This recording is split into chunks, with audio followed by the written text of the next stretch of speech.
Olá, tudo bem com você? Sou o Padre Diogo, da Diocese de São João da Boa Vista.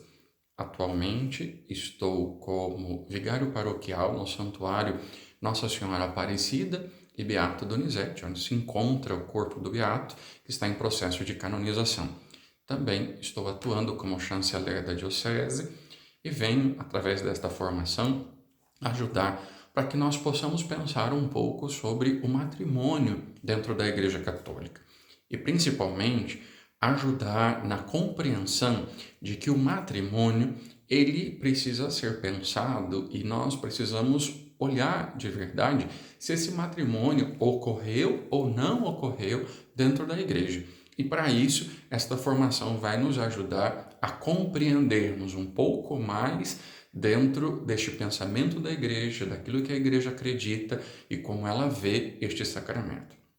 Claro que gostaria desde já de que compreendêssemos que quando falamos de nulidade matrimonial, nós não estamos falando de separação na igreja e muito menos de divórcio.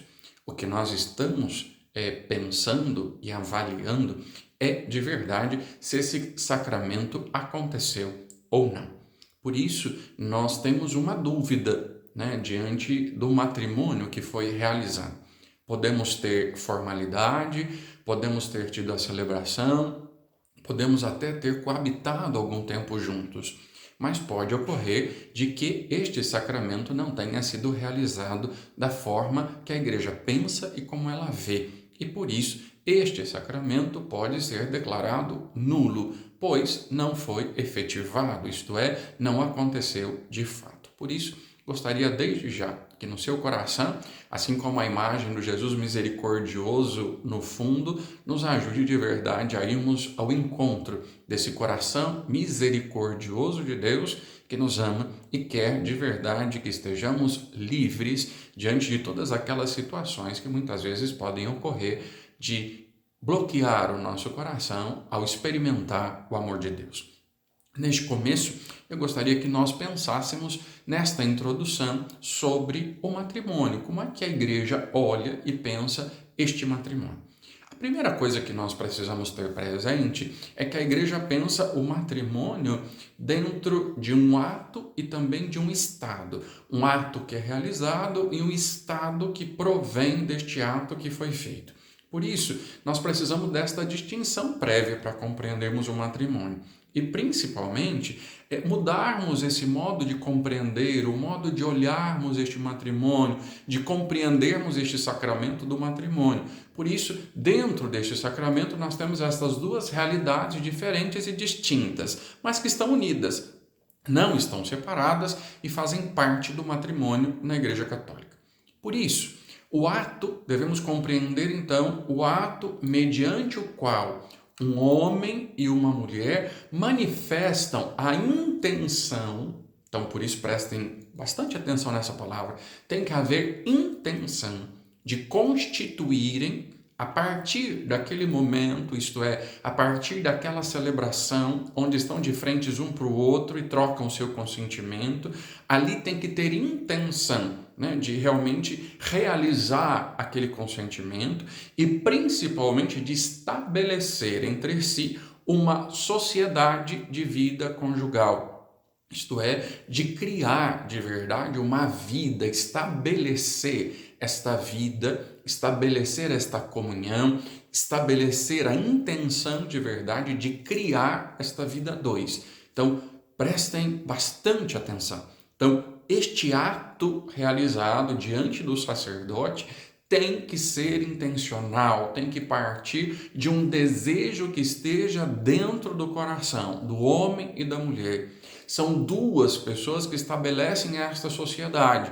Não pode haver intenção somente de uma parte e da outra não, porque se não houver da outra parte, não se estabelece essa sociedade, não se faz este ato, o ato não se realiza, porque nós temos falha de uma das partes que não tem a intenção de estabelecer esta vida conjugal para a vida toda, estabelecer essa sociedade de vida conjugal para toda a vida.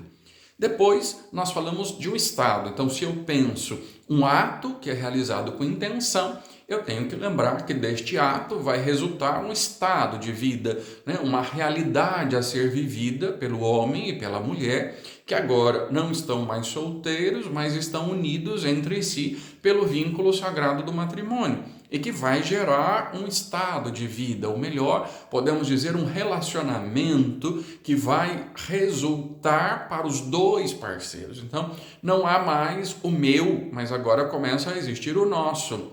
E a partir daí, então, eu compreendo que esta intenção vai se transformando agora em ações para tornar realizada em concreto esta vida conjugal que foi estabelecida diante do altar, diante de Deus, e que recebeu aí a bênção do padre, que para a Igreja Latina é a testemunha qualificada, pois os ministros do sacramento do matrimônio são o noivo e a noiva, isto é, o homem e a mulher. Portanto, o sacerdote é aquele que acolhe, né, esse consentimento que foi dado e, como ministro da igreja, abençoa esta união que foi estabelecida. Mas os ministros são o noivo e a noiva, o homem e a mulher, que trocam seu consentimento diante do altar. E a partir desse consentimento trocado, nós temos uma vida que vai sendo estabelecida e vai sendo vivida por esses dois que ali juntos estabeleceram essa sociedade de vida conjugal. Quando eu penso o ato, eu estou falando então de um negócio jurídico, né? Eu tenho que entender, diante do direito canônico, que eu estou falando de um negócio jurídico, né? Pode parecer estranho para nós, porque estamos acostumados muito com a questão sacramental, mas quando eu falo desse ato do matrimônio, eu estou falando de um negócio jurídico que foi estabelecido. Então, a troca do consentimento gerou um negócio jurídico, que, pela natureza, é algo transitório, né? Por que transitório? Porque ele acontece somente ali naquele momento diante do altar. Este ato, este negócio que está sendo estabelecido pelo homem e pela mulher, noivo e noiva, diante do padre, que é a testemunha qualificada. No direito canônico, esse ato realizado pelos dois se chama de matrimônio in fieri, ou nós poderíamos dizer, então, na sua elaboração, no momento que está sendo produzido. Por isso, nós falamos, então, deste ato, do negócio jurídico, que na canonística vai receber o nome de matrimônio in fieri. Depois, o estado de vida resultante deste ato que foi realizado, desse negócio jurídico, deste matrimônio in fieri, nós temos então o que nós chamamos no direito canônico do matrimônio in facto es, isto é, o matrimônio de fato, aquilo que é produzido por este consentimento que foi dado. Então, a realização deste consentimento. Então, o estado de vida é a realização do consentimento que foi dado. Então, é estabelecer esta vida a dois que vai se fazendo.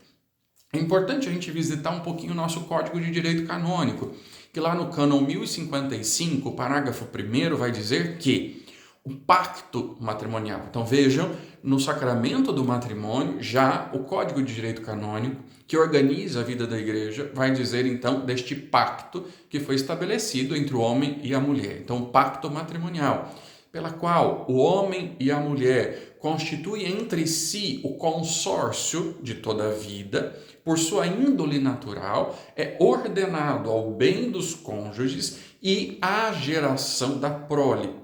Entre batizados, foi por Cristo Senhor elevado à dignidade de sacramento.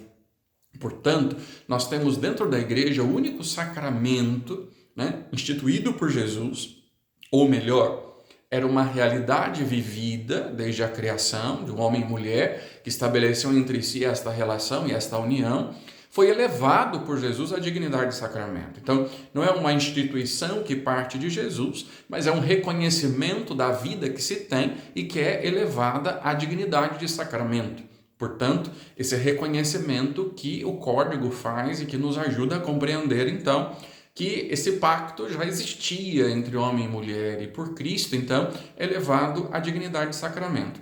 Mas percebamos duas coisas importantes que este parágrafo, né, do Código nos ajuda lá no cânon 1055. Primeiro, é algo que é estabelecido entre homem e mulher.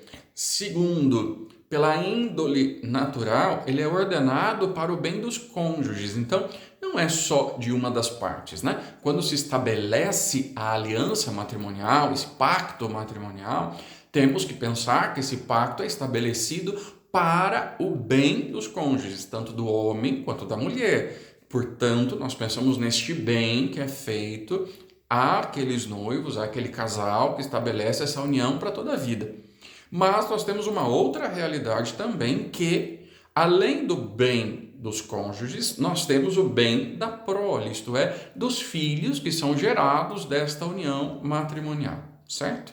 E o parágrafo 2º do 1055 vai dizer que entre batizados não pode haver um contrato matrimonial válido que não seja por isso mesmo sacramento. Então, quando de verdade é efetivado este pacto, quando realizado verdadeiramente, ele é sacramento na vida dos dois. Por isso a gente precisa dessa investigação, por isso a gente sempre diz que nós temos uma dúvida e por isso o tribunal eclesiástico se estabelece na igreja para nos ajudar a tirarmos esta dúvida que pode haver sobre a validade deste sacramento matrimonial ou não. Portanto, o tribunal, a igreja, entra com um auxílio para que de verdade consigamos olhar esta realidade, analisar toda esta história e compreender se este sacramento foi realmente realizado ou se ele não se realizou, se ele não se efetivou nesse estado, né? Então nós podemos, como igreja, declarar que ali não há sacramento. Então a gente começa a compreender alguns pontos importantes do sacramento do matrimônio que algumas vezes nós podemos deixar passar ou até mesmo carregarmos porque não compreendemos que o homem e a mulher são ministros neste sacramento. Portanto, o Concílio Vaticano II, no capítulo 1º da segunda parte da Constituição Pastoral Gaudium et Spes, né, lá um documento do Concílio Vaticano II, deu ao matrimônio um enfoque bem mais personalista do que aquele que nós encontrávamos no Código de 1917. Por isso, a nova legislação, que nós chamamos assim, que parte desta Constituição, tentou recolher esse enfoque personalista já neste primeiro cânon, onde aparece uma definição ou uma descrição, podemos também dizer assim, embora em oblíquo, do matrimônio enquanto Estado, que a gente encontra lá no número 48 da Gaudium et Spes. E aí eu gostaria então que a gente ouvisse um pouquinho esse texto, deixasse que isso já nos ajudasse nesse começo da nossa formação. 48 vai dizer o seguinte, que a íntima comunidade de vida e de amor conjugal, fundada pelo Criador e dotada de leis próprias, é instituída por meio da aliança matrimonial. Então, eu preciso da aliança matrimonial, mas nesta aliança matrimonial eu tenho que lembrar que homem e mulher estabelecem uma comunidade de vida, estabelece uma comunidade onde se estabelece e deve haver este amor conjugal. E claro, com isso existem leis próprias, né? E que se estabelece uma vida, né? Por isso a gente está falando de uma íntima comunidade. Nós pensamos essa vida matrimonial como uma íntima comunidade, né? Não como algo isolado, como algo separado, mas como uma íntima comunidade que se estabelece e que é colocada.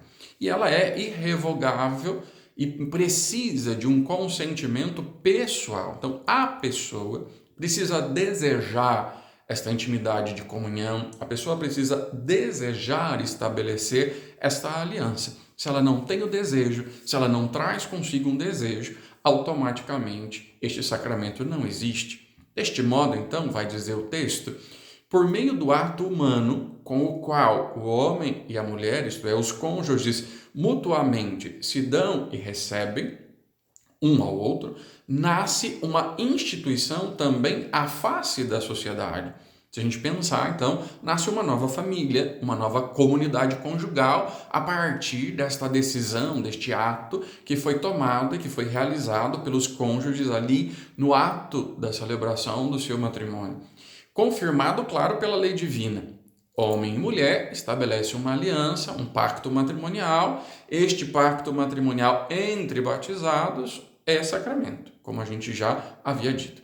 Em vista do bem, tanto do esposo e da esposa, como também da prole, como da sociedade. Nós temos que pensar, então, que esta união matrimonial, ela é, então, de novo, bem de cada uma das partes, ela é bem dos filhos, mas ela é também algo que estabelece diante da sociedade. Então, é uma vida que eu assumo diante da sociedade.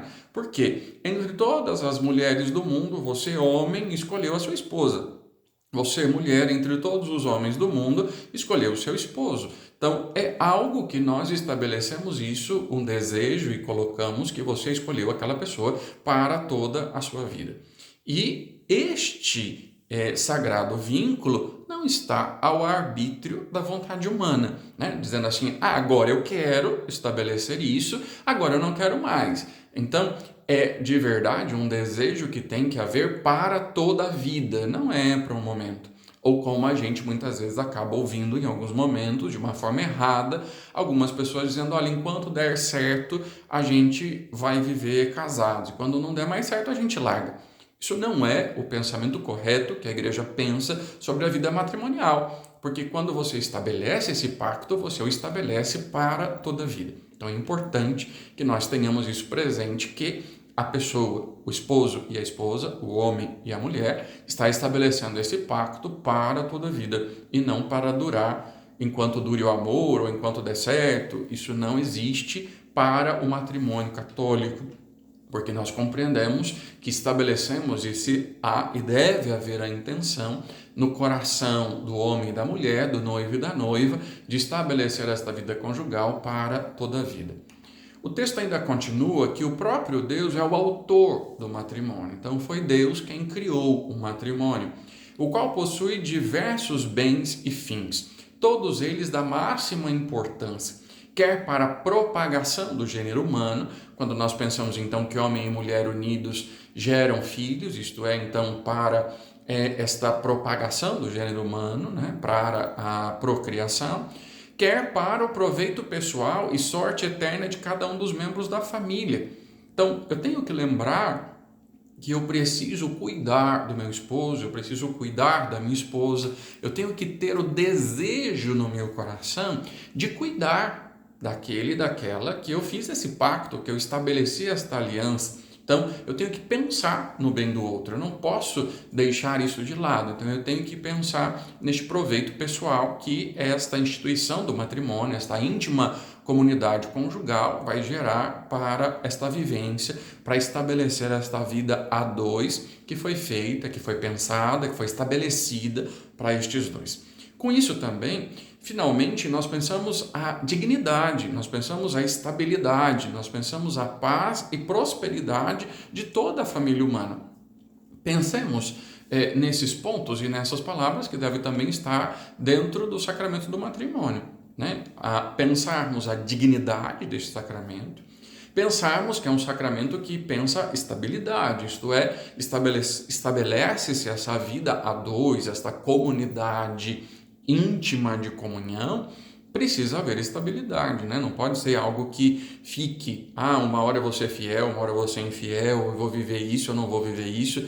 É esta estabilidade onde se assume criando esse estado de vida para as duas partes, mas também pensamos na questão de paz e prosperidade.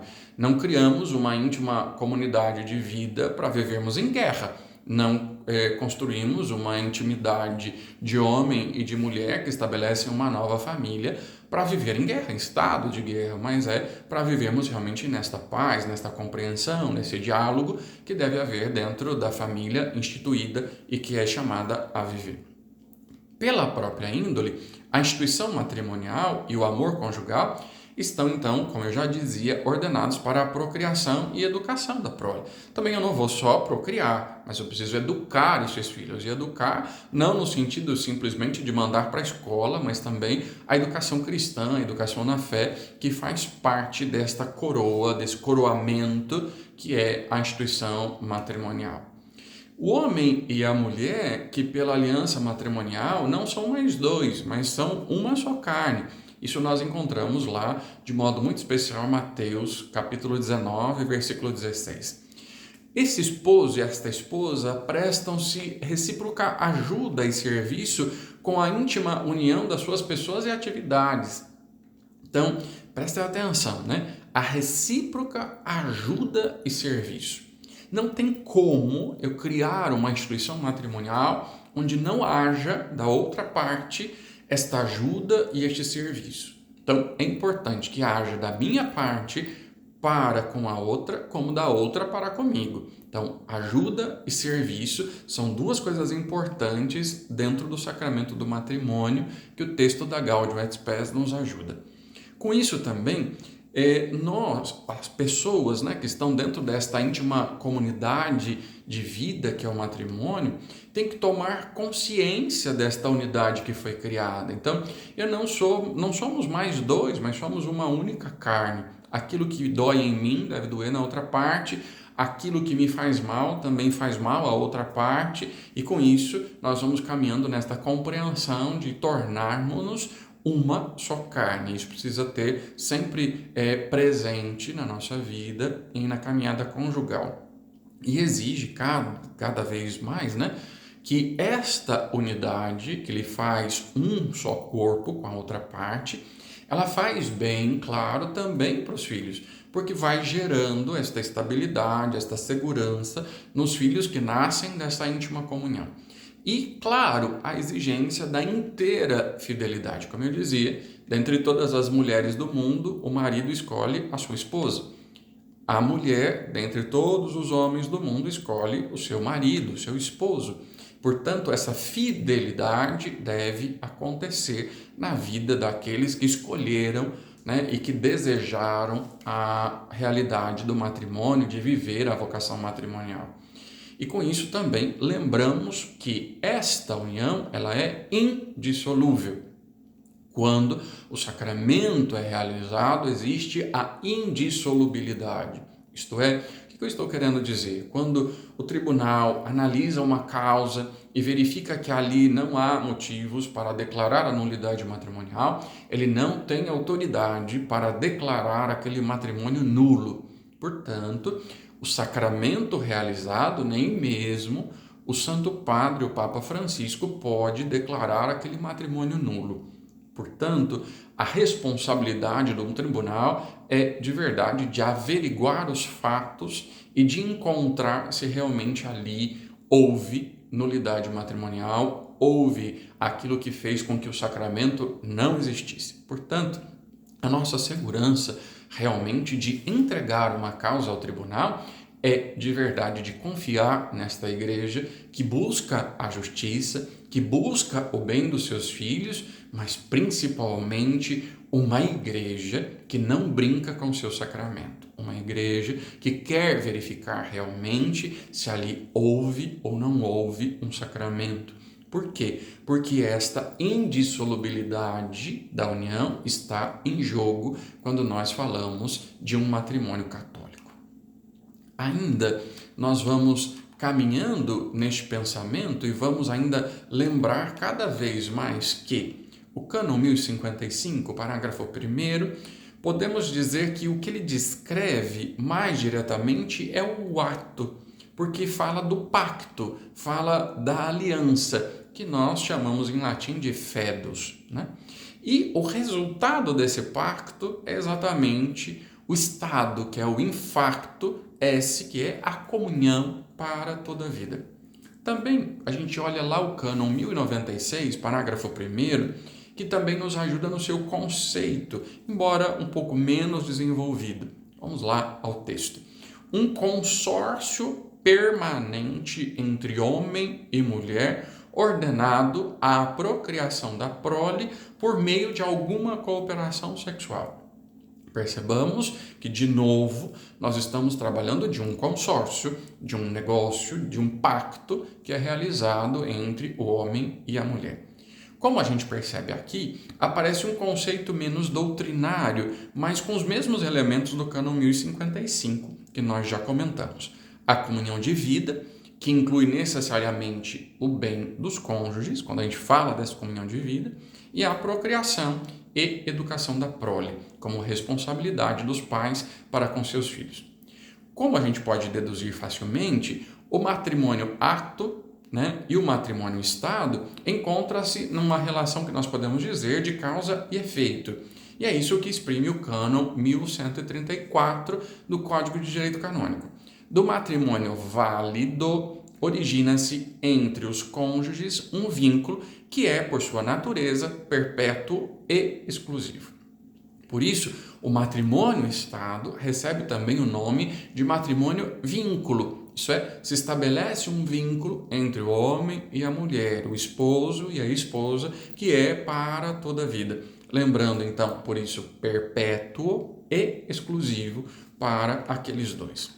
Com isso, a gente precisa passar por alguns esquemas conceituais para que a gente possa compreender este matrimônio mais de perto. Primeiro, para uma melhor compreensão do matrimônio nas suas duas vertentes, ato e estado, não bastam as definições.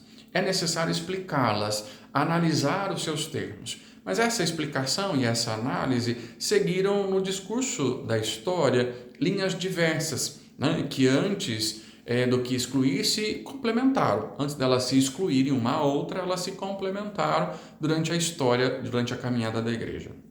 Quando a gente fala do matrimônio in fieri, portanto, do matrimônio ato, nós estamos falando de um contrato ou de uma instituição.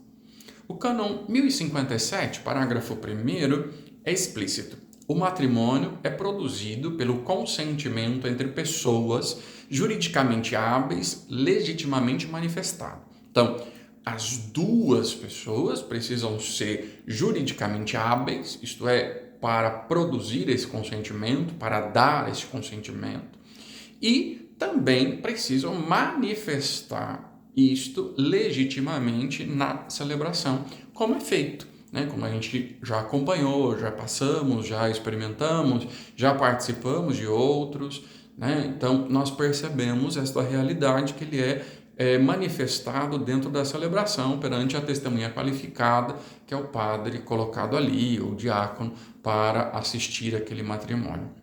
Essa doutrina tradicional na igreja deu lugar à conceituação do matrimônio, então, in fieri, do matrimônio como contrato. E é o que aparece também expressamente no cânon 1055, parágrafo 2º, pois entre batizados, vai dizer o texto, não pode haver contrato matrimonial válido que não seja ao mesmo tempo sacramento. Mas essa mesma conceituação implicitamente está presente também em outras numerosas passagens, onde se fala de contrair e de contraentes, né? Que nos liga ao contrato, como nós estamos aqui analisando e pensando. Como de costume, porém, o Código não define o que seja um contrato. Supõe um conceito que, originando-se no direito romano, foi sendo desenvolvido nas diversas legislações e na dogmática jurídica civil. Para a maior parte dos autores que a gente vai investigar, quando a gente vai estudar, né, essa questão do contrato para a realidade do sacramento do matrimônio, o contrato poderia então ser definido como um ato ou como um negócio jurídico originado da livre concordância da vontade das partes e do qual surgem direitos e obrigações para as mesmas. Então, primeira coisa que eu acho que a gente precisa tomar atenção nessa explicação dos autores é de livre concordância da vontade das partes. A primeira coisa que nós precisamos ter para que o sacramento do matrimônio seja válido é lembrarmos da liberdade. Um sacramento não pode ser realizado sob pressão, sob coação, mas tem que ser uma decisão livre. Então guardem isso, né, que os autores nos ajudam aqui já, nós vamos retomar isso posteriormente, mas é importante lembrar, livre concordância da vontade das partes. Tem que ser uma escolha livre, tem que ser uma decisão livre. E esta decisão, ao ser realizada, ao se estabelecer, ela vai trazer junto consigo direitos, mas também obrigações para cada uma das partes. Guardemos isso para mais para frente, que nós utilizaremos esse pensamento dos autores quando pensam e explicam a questão do contrato. A canonística, né, o direito canônico da igreja, ele vai então responder às objeções, dizendo que o específico dos contratos é o acordo de vontades, juridicamente manifestado, e que as singularidades, isto é, as particularidades do matrimônio, fazem dele sim um contrato sui generis, isto é, um contrato especial, específico, né? E de modo diferente dos outros, né? Não como a gente pensa o contrato na nossa mentalidade civil, mas um contrato que possui características próprias, né? Mas é um verdadeiro contrato. Por causa desta singularidade, por causa desta particularidade, os canonistas afirmam que o matrimônio não é um simples contrato, mas um contrato bilateral. Então, nós precisamos entender que são entre duas pessoas, então, bilateral, entre homem e mulher. Por isso falamos de bilateral. Ele precisa de um consenso entre o homem e a mulher. Então, o homem não pode querer uma coisa e a mulher outra, mas os dois têm que estar de acordo para que se estabeleça esse contrato. Por isso, é um consenso entre homem e mulher, desta íntima comunhão de vida, desta vida que se estabelece perpétua e exclusivamente para toda a vida. Então, esta compreensão de matrimônio, esse consenso na hora de realizar este contrato precisa estar presente tanto na vida do homem quanto na vida da mulher. Com isso, as partes precisam ser juridicamente hábeis, né? Então, eu não posso ter um matrimônio entre alguém que tenha, por exemplo, algum problema psicológico que não o faça desejar livremente por esse matrimônio, não tem uma capacidade de decisão.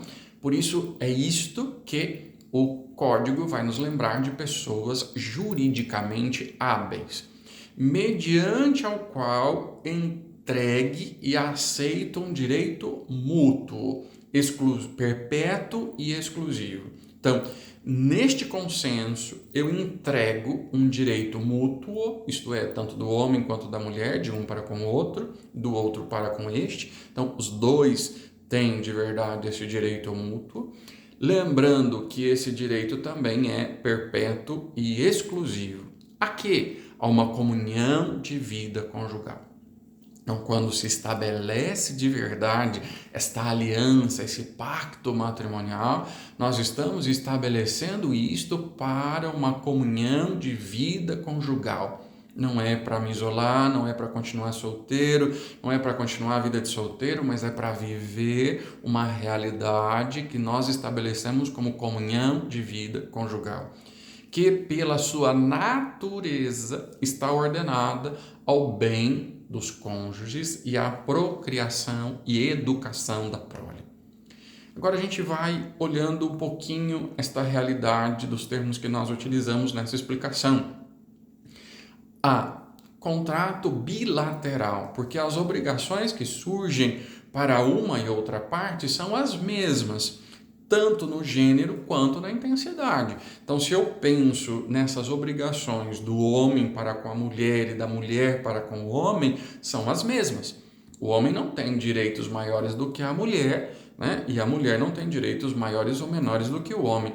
Portanto, neste contrato bilateral, as obrigações são as mesmas, tanto para o marido quanto para a esposa, tanto para a esposa quanto para o esposo, né? As duas realidades estão conjuntas e as obrigações são as mesmas. Por isso, nós falamos de um contrato bilateral. Depois, a letra B do termo que nós temos é um contrato formal, porque só é válido quando realizado com todas as formalidades prescritas pela lei. Então, para que este sacramento exista, eu tenho que aquilo que é prescrito pela lei seja realizado, né? Então, as formalidades precisam ser realizadas. É claro que essa característica se refere à consideração do matrimônio na legislação atual do Código, que foi reescrito, né? Foi revisto em 1983 e publicado aí com o decreto do Papa São João Paulo II e que hoje vigora na Igreja para que nós possamos estabelecer esta realidade do matrimônio. Quando eu penso ainda num contrato consensual, Porque o contrato matrimonial, ele se aperfeiçoa, quer dizer, ele é juridicamente válido e firme pela simples troca de consentimento na forma legal. Isto é, aquela realidade do rito, né, que é vivido pelo noivo e a noiva no dia do seu casamento. Mas o contrato seria um contrato real, quer dizer, aquele que, para ser juridicamente válido e firme, exige, além do acordo de vontades, a entrega da coisa ou do objeto. Então, não adianta nada eu ter ali dito, né, feito todas aquelas promessas diante do padre, que é a testemunha qualificada, e de repente eu não entrego isso a outra pessoa. Um exemplo, né? Eu prometo amor e fidelidade ali diante da testemunha, que é o padre, né? Eu estou realizando um contrato consensual, né, com a outra parte, estabeleço, digo, falo, mas quando eu parto para a questão do Estado, para a vivência disso de fato na vida, eu não posso me negar a entregar esta fidelidade para outra pessoa. E aí então entra um outro ponto que destaca o nosso pensamento, se realmente aquilo aconteceu e se realmente a outra parte lhe entregou de verdade aquilo que prometeu no dia da celebração do seu matrimônio. Por isso, durante a Idade Média, duas escolas discutiram longamente em torno a este ponto. Para a escola de Paris, por exemplo, aqui, lógico, nós estaremos estabelecendo um mínimo, né? Depois a gente pode aprofundar isso pessoalmente nos nossos estudos. Para a escola de Paris, o consentimento era a única causa eficiente do matrimônio. Por isso, este deveria ser chamado de contrato consensual para a escola de Paris. A escola de Bolonha, na Idade Média, pelo contrário, além do consentimento que era dado, requeria-se a cópula conjugal, isto é, a primeira relação sexual, né, entre o homem e a mulher, que agora eram esposo e esposa. Ou seja, a entrega efetiva dos corpos, donde o caráter, então, de contrato real com que essa escola qualificava o matrimônio. O Papa Alexandre III vai dirimir, né, isto é, tirar a dúvida definitivamente, vai resolver, né, essa questão definitivamente, e apesar dele ter defendido antes de chegar ao pontificado a teoria contrária, acabou confirmando a escola de Paris. Contudo, na legislação canônica ficou algum resíduo da teoria da escola de Bolonha, pois a Igreja não reconhece uma firmeza plena e total ao matrimônio não consumado, ou seja, ao matrimônio em que não se realizou a entrega mútua mediante a cópula conjugal, isto é, a relação sexual entre as partes. Portanto, eu vou ter o sacramento, né, o matrimônio realizado, que nós chamamos na canonística de rato, né, e automaticamente nós dizemos se esse rato, que significa esse ato realizado, foi consumado ou não consumado, isto é, entregue aquilo que foi prometido ou não. Portanto, a explicação um pouquinho desta definição, o contrato entre partes juridicamente hábeis, tanto pelo direito natural como pelo direito positivo. Direito natural, entendemos aquela realidade que é vivida, né, naturalmente, foi estabelecida pelo Criador, e direito positivo é aquele direito que foi estabelecido pela Igreja.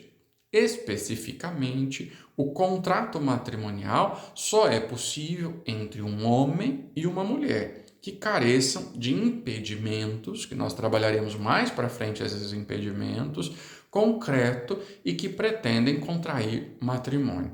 Portanto, já se percebe aqui que nós temos algumas coisas para estabelecermos juntos, para pensarmos juntos, principalmente quando nós pensamos esses impedimentos. O que é impedimento para um matrimônio? O que a Igreja coloca desses impedimentos para que o matrimônio seja realizado? Acredito que são pontos que precisamos cada vez mais nos aprofundar, que precisamos cada vez mais pensarmos para nos ajudar nesta caminhada. Um contrato mediante o qual as partes dão e aceitam um direito mútuo, perpétuo, exclusivo, a uma comunhão de vida conjugal, que pela sua própria natureza, está ordenada ao bem dos cônjuges e à procriação e educação da prole. Com estas palavras, fica indicado o objetivo do contrato matrimonial, que, como dizíamos, não é determinado pela livre vontade das partes, mas pelo próprio direito natural. É a própria lei natural, é a própria realidade da criação, lá quando Deus cria a humanidade, estabelece esta realidade que precisa ser vivida pelo esposo e pela esposa. Espero que tenha lhe ajudado neste primeiro encontro, que sejam pontos para serem meditados e pensados. Nós ainda estamos trabalhando como a igreja vê o sacramento do matrimônio e que pode nos ajudar desde já a compreender e principalmente a cada vez mais amarmos aquilo que a igreja nos ensina. Um abraço e até o nosso próximo encontro.